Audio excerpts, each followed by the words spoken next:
What is going on, Cowboys Nation? Welcome back to the channel. Happy Feel Good Friday to everyone here with our weekly game preview video. Cowboys set to take on the New England Patriots here in a few days. Going to be going over the keys to the game and the things to look out for.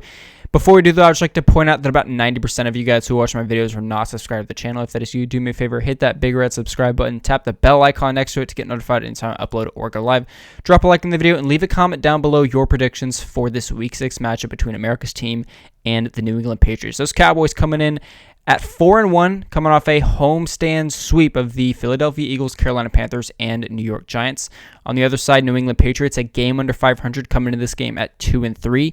For the keys to the game, the biggest one for me, force Mac Jones to make bad decisions. This Patriots offense is a lot worse than you might think as Cowboys fans. As Patriots fans, if you're watching this video, you might disagree with me, and that's okay. But I think, personally, if I'm looking at these points 4 through 5 games at 16, 25, 13, 17, and 25, that's not exactly where I'd want it to be if I was a Patriots fan. And while Mac Jones, the past few weeks, has had some decent weeks, he's facing this week an elite defense. And you might call me crazy, you might think that's silly, but all it takes is a little bit of watching the film, a little bit of watching the games, and understanding how football really works to really get a grasp at how good this defense is. And let me tell y'all, it is top 10 right now, straight up. I mean, like I said, there's no reason not to believe that if you're watching the film and actually watching the games. Now, having Bill Belichick on the other side definitely helps, but at the end of the day, it's Mac Jones out there making the throws. Bill Belichick can only help so much. I do think Bill Belichick will advise Mac to avoid Trayvon Diggs. Trayvon is very good at baiting Mac Jones, so that's something we're going to have to watch. Or not baiting Mac Jones, but baiting quarterbacks in general. So it's something we'll have to watch, whether or not Trayvon baits Mac Jones. If he even plays, he didn't practice today, and he's dealing with a bit of an ankle issue, so we'll have to monitor that situation. But like I said, it's Mac Jones out there. You have to force him to make bad decisions because at the end of the day, he is not what New England fans are used to in the form of Tom Brady. He's a rookie quarterback still going through the process of learning the league. So for the Cowboys, that's a huge key. Force Mac Jones to make bad decisions. Key number 2, let's get some help for Matthew Judon. 6.5 sacks so far. 11 quarterback hits and 8 tackles for loss.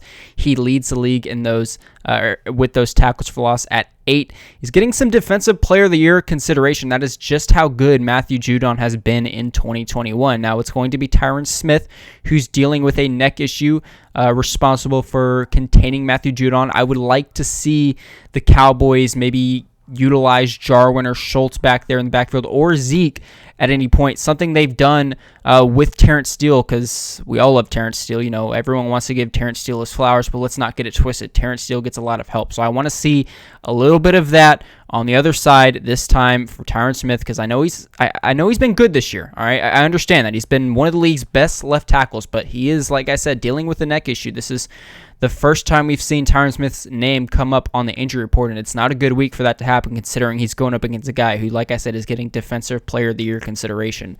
So I would like to see the Cowboys help out Tyron Smith a little bit with Matthew Judon. Key number 3, let's expose New England's secondary and be smart about using our weapons. New England allowed 312 yards and a 141.7 passer rating to Davis Mills last week, the rookie quarterback for the Houston Texans, who's not had the best year so far. It's been a very rough go of things for this New England secondary in the past few weeks. I understand they held the Tampa Bay Buccaneers, but I mean, Bill Belichick knows Tom Brady pretty well, so I think that was more so on Bill Belichick rather than the New England secondary. But I will give them their props. I think at the end of the day, if you're coming off a week allowing that much to a rookie quarterback for the Houston Texans, then there's a bit of a red flag to be noted.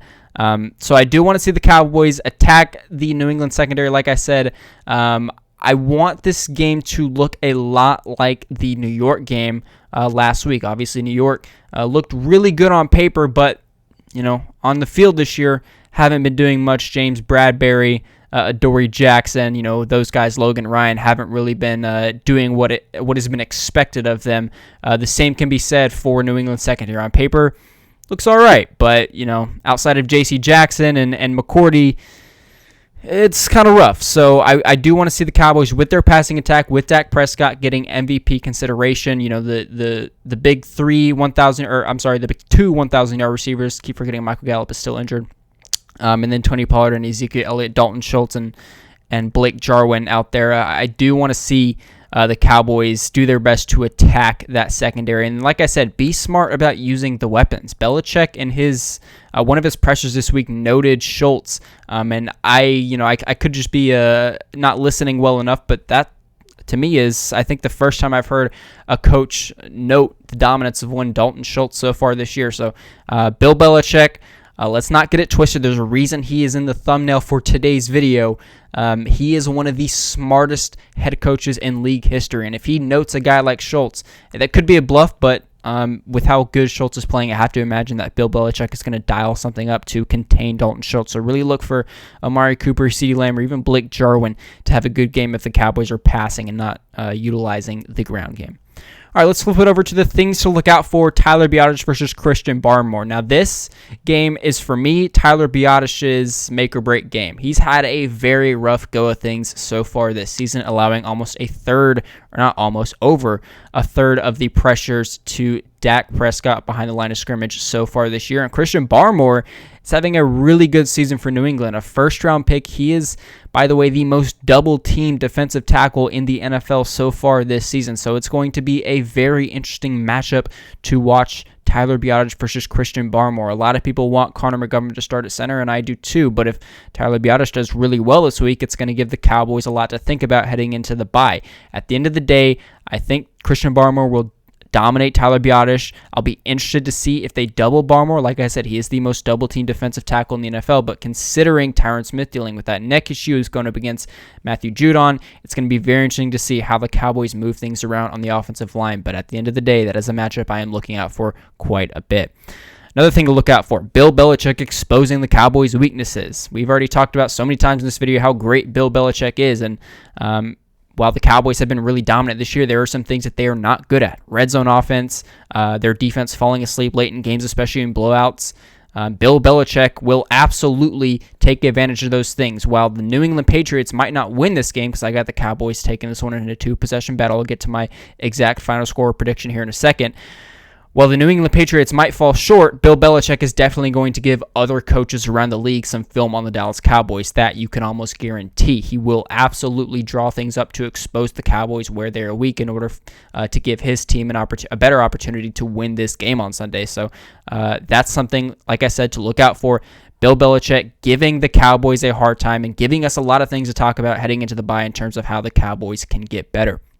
And then our final thing to look out for, can Dallas start games on a higher note? I talked about this in the recap of the Giants game. If you look at the past two games the Cowboys have played in, the first two quarters have not been as hot. If you look at the game against Carolina, it went punt, touchdown, touchdown, punt, punt, and then New York, interception, field goal, fumble, touchdown, punt, touchdown. And like I said, those are through the first two quarters. Cowboys have to get better. They have to start games sharper. If you think the Cowboys can make it to the Super Bowl, they're going to have to start games on a higher note, because when you face some of the better teams in the league, those slow starts will come back to bite you. The Cowboys have some really tough opponents coming up. Minnesota on the road, Kansas City on the road, and even this game against New England with Bill Belichick on the other side. If Mac Jones surprisingly has a crazy good week, a slow start can really bite the Cowboys from the behind. So that's really what I'm looking out for in this game. I want the Cowboys to find ways to start games on a higher note. If that means you have to take the offense at a slower pace, take the offense at a slower pace. I know it's not as fun as getting out there and scoring in like 3 or 4 plays, but at the end of the day, like I said, starting games on a higher note is crucial if you think the Cowboys can take it all the way. All right, that is about everything I got for you guys. If you enjoyed, don't forget to drop a like, leave a comment, and subscribe. Check back Monday for the recap of this game, and I will see y'all then.